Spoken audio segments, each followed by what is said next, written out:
I just finished the book, Moby Dick, and I was so inspired by the end that I had to share with you what moved in me when I read the final words.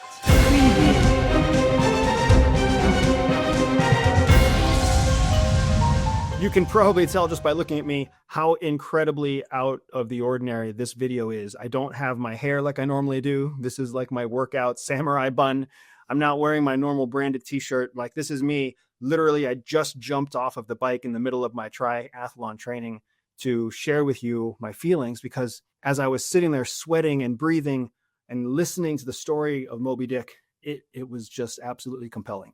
So if you haven't read Moby Dick, and you have no intention to read Moby Dick, you can keep listening. If you do have the intention to read Moby Dick and you don't want to have the end spoiled, you should really stop listening now.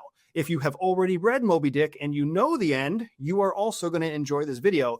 But here I go. This is what Moby Dick meant to me as I finished those final words in the final chapter after months of reading this book. First of all, it was shocking when I realized I had no idea what to expect at the end of Moby Dick. I mean, it's like the best kept ending, the best kept spoiler, the best kept secret of all time. I'm 44 years old. I'm relatively well educated. I'm very experienced in terms of world travel and books and knowledge and literature. And I had no idea how the book ended. And when you stop to think about the fact that it was first published in 1851, that means this secret is almost 200 years old. That is amazing, right? If you don't know how Moby Dick ends, or if you're uncertain yourself of how it ends, that means the spoiler has been protected from you just as long as it was protected from me, which in and of itself is kind of a mind-boggling idea, right? So as I was approaching the end of the book, it became very exciting to me because I really didn't know how it was going to end. Here you've got this ruthless Captain Ahab who's going after this whale who has like this mythic reputation, and who the only way you've ever learned about Moby Dick is through the story of Ishmael and through Ishmael's experience with Ahab. And all stories about the whale are that the whale is evil and malicious and intelligent and devious and devilish. So you have this negative idea of the whale and this negative idea of Ahab. So who do you side with? Who do you support in this quest at the end, at the culmination of almost 140 chapters of book? I didn't know who I was rooting for as I came to the end of this book. And that immediately made me realize that in life, who are you rooting for? Are you rooting for yourself? Are you rooting for your kids? Are you rooting for your spouse? Are you rooting for someone else? When it comes to political parties, are you rooting for the left? Are you rooting for the right? Are you rooting for good? Are you rooting for evil?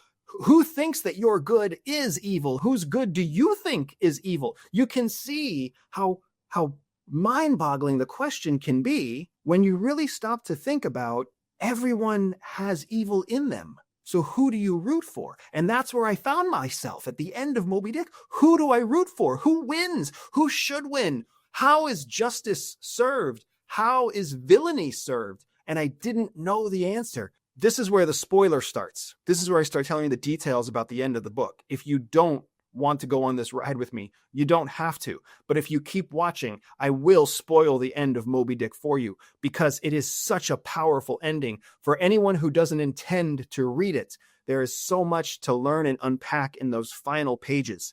And especially when I run what I learned from Moby Dick through my lens of the world as a spy, it absolutely humbles me. In the last few chapters of Moby Dick, the ship, the Pequod, which is captained by Captain Ahab, who is obsessed with hunting and killing Moby Dick, they find Moby Dick and they hunt him for 3 consecutive days. And each of those 3 days, they have an encounter with Moby Dick where they fight him. And each time they fight him, he destroys boats. He kills people. So on day 1, they drop whaling vessels from the main ship and they row out to hunt Moby Dick. They hit him with harpoons. He slashes back with his tail and he destroys a boat. He capsizes a boat with Captain Ahab in it. And Ahab literally fights the whale off by holding his teeth, fighting his jaws, as Moby Dick almost swallows one of the whaling ships whole. And they barely escape with their lives back to the Pequod.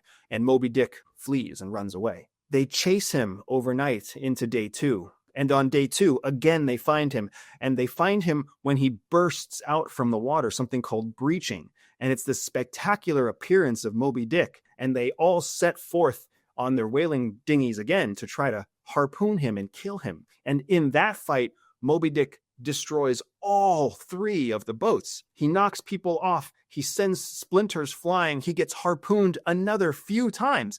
Now, mind you, before the Pequod finds Moby Dick has just fought and survived against another whaling vessel. So Moby Dick has been lanced with multiple harpoons at this time. He's bleeding from all over his body. And he's described as this gargantuan whale, this giant sperm whale, far bigger than any scientifically reasonable expectation. But you can picture in your mind this titan of a whale and how old this whale must be. In fact, he's called the white whale because he has white markings on his skin, on his forehead, and on the hump of his back. So he's so old, he's essentially turning gray, even though the rest of his body is that jet black or dark blue color that you would expect from a whale. So he, again, on the second day, he's victorious and he destroys boats and he kills people and he survives multiple harpoonings. And he flees the Pequod again.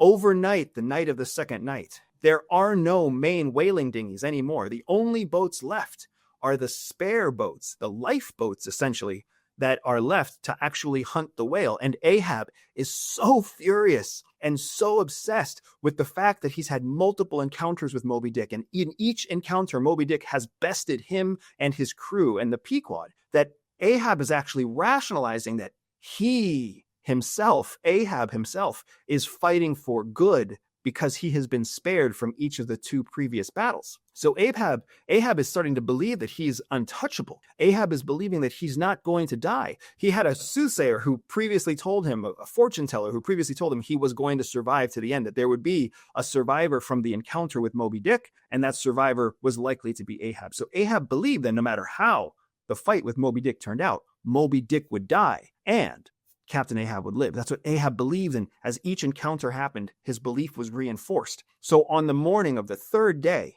when they again spot Moby Dick, again Moby Dick breaches out of the water. And it's this incredible idea to think that this whale has been fighting for his life, not just for the last 3 days, but for many days before that, as other whaling vessels harpooned him and tried to kill him.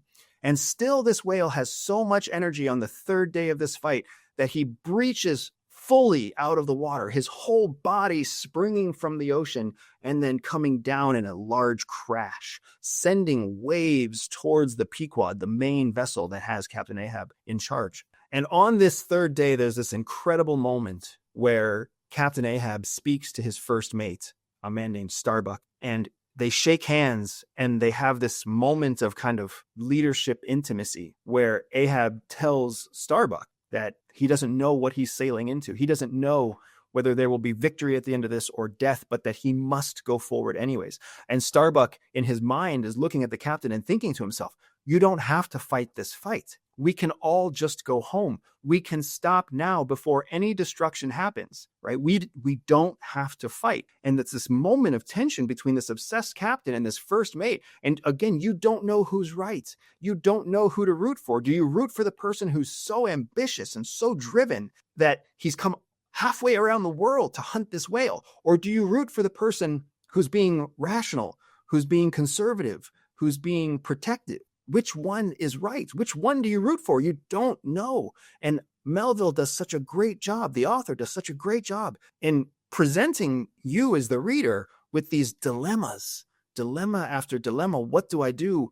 How do I choose? And it's so real. It's so real because in everyday life, we have these dilemmas. What's the right thing to do with our children? What's too much that spoils them? What's not enough that makes them feel unloved? What's the right amount of attention? What's too little attention? How do we choose a job? Is it the right job? Is it the wrong job? How many chances do we give to a friend, to a partner, to a spouse before we are feeling like they're taking advantage of us? How often are we taking advantage of others when we think that we're just taking an opportunity as it comes to us? Dilemma after dilemma. Do you step forward or do you not step forward? Do you take the opportunity? Do you leave the opportunity? When do you move and when do you wait? What an incredible experience through the pages of Moby Dick to be faced with these real world dilemmas manifested on a ship in the ocean alone against this gargantuan leviathan of a monster whale. Ultimately, Ahab decides that he's going to pursue the whale. The spare lifeboats are dropped, and they head out to hunt the whale, who's just a mile off the bow. And as the whaling survival boats are rowing towards the whale, sharks come up from the ocean and start to bite at the oars. Seahawks come down from the sky and start to pluck at the flags and the men that are rowing. It's as if all of nature itself has come to this fight and has thrown in to do one of two things: either to fight Ahab, to fight mankind, to fight the things that man stands for, like ambition and courage and drive, or Mother Nature has come down to warn Ahab, don't move any further. Don't go any further. This is not a fight that you will win. This is not a fight that you need to engage. It reminds me of this joke that my father-in-law once told me. There's a man in a flood, and the man climbs to the roof of his house during the flood, and he prays to God that he believes that God will save him. A helicopter flies over, and a man shouts from the helicopter, "Grab the line and I will rescue you." And the man on the roof says, "I don't need you to rescue me. I believe that God will rescue me." And then the helicopter leaves. And a few moments later, a boat comes by, and the boat comes by and has a man that says, "Come, jump into my boat. I will rescue you." And the man on the roof says, "I don't need you to rescue me. I believe God will rescue me." The flood continues, and the man drowns. And the man is presented. He goes to the pearly gates to decide whether he goes to heaven or hell. And at the pearly gates, the angel asks him, "Why did you die?" And the man says, "God never came to save me, so I died in the flood." And then the angel says, "God sent you a helicopter. God sent you a boat. You rejected both of those things. Your death is your own fault." I know that's not very funny, but in Latin America, that's a joke, and I'm sure it sounds much funnier in Spanish. My point is that's exactly where my mind went when I was reading as Ahab set forth towards Moby Dick, and the whole of the ocean was working against him, trying to resist him, trying to keep him from going forward. Ahab recognized how dangerous the situation was, and he had this moment internally where he talks to himself and he says, "I don't know what I'm going into. I am going into certain death, but will it be the death of the whale or will it be the death of Ahab?" And as he has this internal conversation, he tells the other two boats that are sailing, that are rowing to Moby Dick, he sends the other two boats back, and he keeps only his own boat. And he turns around and he looks at his men, and he tells his men that they are no longer individuals. They are no longer men of their own mind and body and soul. They are extensions of Ahab. They are Ahab's arms and Ahab's legs, and that they are Ahab's body, and they will fight this whale together. During the fight with Moby Dick, the tension is excellent. Men get thrown from the boat. One man gets left behind, flung from the boat and left out to sea with the sharks and the Seahawks and all of nature that's fighting against this battle. They spear Moby Dick with a harpoon. Moby Dick fights back, almost capsizes the boats. And then Moby Dick decides to stop fighting Ahab and focus his intention instead on the actual Pequod, the boat, the master ship itself. So he leaves Ahab's dinghy and focuses attention on the main ship, the Pequod, that has all of Ahab's crew. And when Ahab realizes that Moby Dick is leaving the fight so that he can attack the Pequod, all of a sudden Ahab realizes that he is humiliated. He's the captain of a ship, and he's not on the ship, and the ship is in danger from the very whale that brought him out to sea. And because the sharks were snapping at the paddles of the men in the rowboat themselves, it can't paddle anymore because all of the fins have been chewed off. And Moby Dick attacks the Pequod. And as Moby Dick attacks the Pequod, the men on board the Pequod are watching. The men see this giant whale coming from the starboard side, and the whale rams them on the starboard side midship and drives a huge hole in the ship. And then the whale dives underneath the ship and breaches again on the other side, on the leeward side, and splashes down and takes a rest. And as the whale is resting, Ahab in his dinghy that's been bashed and battered with pedals that barely work, and only 4 out of the 5 oarsmen still with him, charges the whale again. And the Pequod itself is sinking. And the men on board the Pequod are having their final thoughts about how they'll never see their wives again, they'll never see their children again, and their families at home will never receive payment for the years that they've been on board this whaling ship hunting Moby Dick, that all is lost. It's such a sad, sad moment to realize everybody on that ship is about to die because of one man's obsession with a whale. as Ahab in his sinking boat with his minimal crew again reaches Moby Dick, where Moby Dick is resting. He lances him with another harpoon. Moby Dick takes off at full speed. As the line runs between the dinghy and the harpoon that's stuck inside Moby Dick, a loop forms in the rope, and the loop grabs Ahab by the neck and breaks his neck and flings him from the boat. And Ahab is lost to sea. And that's how Ahab dies. He doesn't die in a battle. He doesn't die with glory. He dies in an accident where a rope happened to just wrap around his neck while the whale was swimming away. And if you read the whole book, several accidents happen in the book basically the same way, where something gets tangled in the rope. It's a very common accident. It's almost nondescript that it happens. It's such an inglorious way to die for a man like Ahab. And the whale, Moby Dick, is gone. He flees, he runs, and he's never heard from again.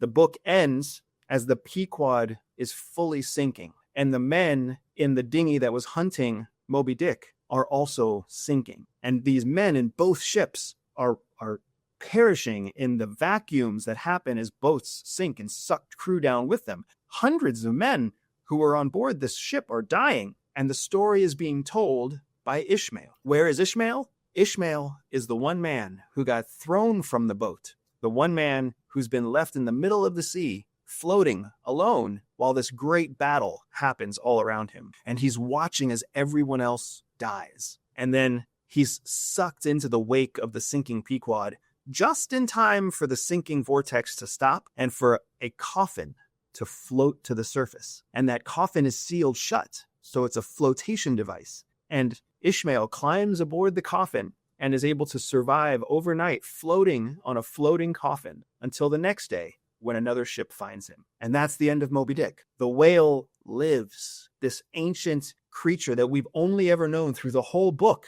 as being villainous and malicious and evil survives. And Ahab, all the men aboard the Pequod, die, with one exception, the narrator himself, Ishmael, who throughout the entire book really doesn't do anything of any significance except observe. And he observes because that is what he claims to be, an observer, a man who boarded the whale boat in the first place only because he needed a change of pace from his normal everyday life. And he thought that the fresh sea air on board of a whale boat would be just the change that he would need to appreciate his life. So think about that. There's so many incredible references to chew on at the end of this book. Ishmael's self-reflection, Ahab's self-reflection. It forces us to self-reflect ourselves. Do you align yourself more with Ahab, a man on a mission, a man obsessed, a man who believes he's doing the righteous thing, a man who believes he's doing the right thing as he drives the people around him into discomfort, into pain, into danger? Do you feel like you are Ahab? Or do you feel like you are Ishmael, someone who's bored, someone who's lost, someone who's looking for an adventure and willing to throw in your chips to follow somebody else's journey, to not be of significance yourself during the journey, but possibly to be the one person who survives at the end to tell the story of the journey? Who do you align with? Or do you align with the whale, the monster, the person that everyone is out to get, the focal point of everyone's anger and fury, who's labeled evil, who's labeled malicious, who's labeled arrogant, who's labeled to be vicious? Are you the whale that might simply be misunderstood, the whale that might just be a creature that's lived, a creature that has had its life threatened time and time again by men in boats with spears? And as a result of the constant threats that you've come up against, you have learned that you must fight to survive. And that when you fight, you only fight enough to flee. But then the fight comes back to you again, and you have to fight again and flee again and fight again and flee again, because that's what happened to Moby Dick. Is that you? Is that what you relate to? Do you relate to the whale that just keeps being the focus of conflict over and over, and you fight back just enough so that you can escape, only to have the conflict chase you down again, only to have the tyranny and the villainy and the evil crash upon your shoulders again? It's not lost on me as a man of faith that Herman Melville's book has this final battle happening on the third day. It's on the third day that Moby Dick breaches the water in full glory and comes splashing down. It's on the third day that Moby Dick fights and wins this battle, defeats the Pequod, defeats Captain Ahab, and then lives by escaping yet again. It makes me wonder if Melville was trying to paint a picture for us that paralleled the journey of Jesus Christ inside Moby Dick, that Moby Dick's justice, his resurrection, his ability to conquer death happened on the third day. On the third day. Every other whaling vessel that we meet during the book Moby Dick, every other whaling vessel is avoiding Moby Dick. One vessel fought Moby Dick, and when Moby Dick destroyed their whaling boats, they turned around and they left him alone. And they warned Ahab, they warned him not to continue his fight. So here you truly have a story where the last remaining captain, the last remaining whale boat to dare challenging Moby Dick was the Pequod. And Moby Dick defeated the Pequod. In essence, Moby Dick defeated death. And now this ancient whale is still swimming around, living on, right? And Moby Dick swims alone. He doesn't swim in a pod. He's not the sire with multiple female whales that he's using to make offspring. He's a lonely whale, a loner whale, which is not supposed to happen in whales of that caliber, of that age, of that strength. I loved this book. And if you've been following me for any period of time, then I've told you about my relationship with this book. My stepdad tried to make me read this book when I was maybe 11 or 12 years old. And it was such a traumatizing experience for me to see this humongous book and to have my abusive stepdad telling me I must read this book because I must read more. That was his logic was, Andrew, you need to read more. Andrew, you need to be smarter. Andrew, you need to essentially stop being annoying to me. So I'm going to force you to read a book. And I couldn't read Moby Dick. I tried to read the first chapter and the language was too advanced and the imagery was too difficult and it was too complex for me. I couldn't get past the first chapter. But to make my dad believe that I was doing the right thing, I started lying. So I started making up the chapters. I would skim them and find certain keywords and then skim him. I told you the story earlier in one of my spy journal memoirs on this channel. So when I picked up Moby Dick this year at 44 years old, I picked it up because I knew I was going to start training for a triathlon. And I knew that I was going to have hours and hours of time alone on foot, in the water, on a bike. And I made Moby Dick my biking book. And I have literally consumed every minute of that book on a bicycle somewhere around the world. I've been cycling in Australia. I've been cycling all over the East Coast and through the mountains in Colorado, consuming this book as I train. So it's a bit of a bucket list item to actually complete it, to finish it. And it makes me reflect on what my white whale is. What is my obsession? What is the thing that I've been chasing? CIA teaches us that a tool to overcome anxiety and fear is to accept that there are only ever two outcomes. It will work or it will not work. That's it. There's only two outcomes. There's nothing to worry about because all decisions that you make will end in one of two outcomes. Your decision will work and you will get the outcome you want, or your decision will not work and you will not get the outcome you want. When you boil everything down to that simple acceptance, you really can face any danger ahead of you. That's what I learned at CIA.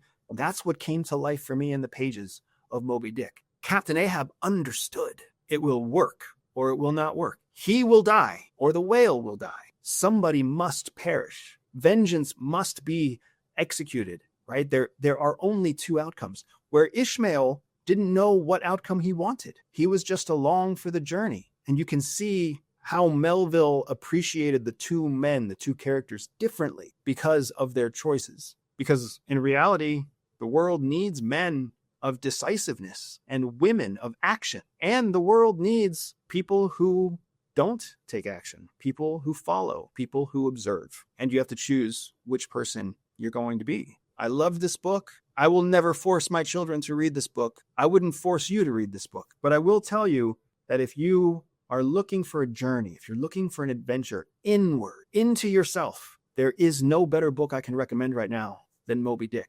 It will challenge you to pay attention to certain chapters. It will challenge you to follow through with difficult passages. It will challenge you to look and ask yourself hard questions about who you are and what you believe. It will challenge you to question the people around you and the decisions that you've already made and the decisions that you have yet to make. It will challenge you in amazing ways, which is probably why this book continues to live on in history almost 200 years later as one of the greatest American classic novels ever written. Now my big question is, where do I go next? What do I read next? What could possibly follow Moby Dick? And part of me is going to throw that question to you. I want to know what you think I should read next. Here's my short list. First of all, I'm hooked on classics because I would have never imagined how momentous finishing Moby Dick would feel. So I have a few classics that I'm considering. First, Robinson Crusoe. Second, Frankenstein. Third, Treasure Island. Those are the three that I'm torn between. And as you can see, Robinson Crusoe and Treasure Island both have to do with the ocean and the sea and survival. And Frankenstein is a book all about mortality and dark and gothic imagery, right? So leave your thoughts in the comments below. If you're still watching, I love that you're still watching, and I love that I get to share this with you. I need your guidance. What's my next book? I've got so many more miles I still have to bike. I've got so many more miles I still have to run before I'm ready for this triathlon. So I've got hours and hours of consumption ahead of me. So I need you to tell me, Frankenstein, Robinson Crusoe, or Treasure Island. Thank you so much for your attention. Thank you so much for following my journal. As always, like, comment, share this episode with a friend, subscribe to the channel, and thank you for your time and patience. I will see you on the other side.